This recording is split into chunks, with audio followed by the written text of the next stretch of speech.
الف لام میم. دا د حکمت درلودون کی کتاب آیاتونه دي، هدایت او رحمت د نیکوکارو خلکو لپاره چې لمونځ قایموي، زکات ورکوي او په آخرت باندې باور لري.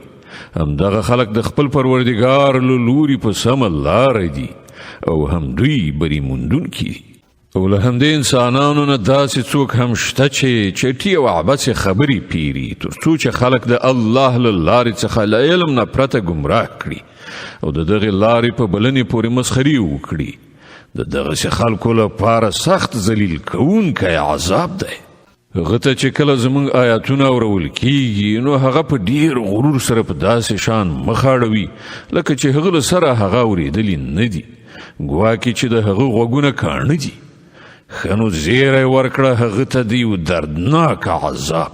البته کوم خلک چې ایمان راوړي او ښه عملونه وکړي د هغو لپاره په نعمت پر معمور جنتونه دي چې په هغو کې به هغوی د تل لپاره اوسیږي.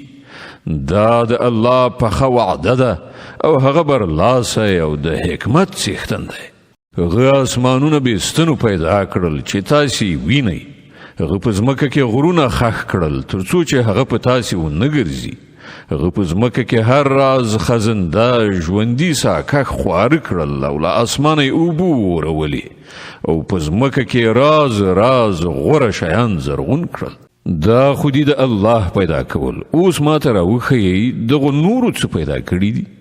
اصلي خبره دا ده چې دغه ظالمان په څرګنده ګمراهۍ کې غورځېدلي دي.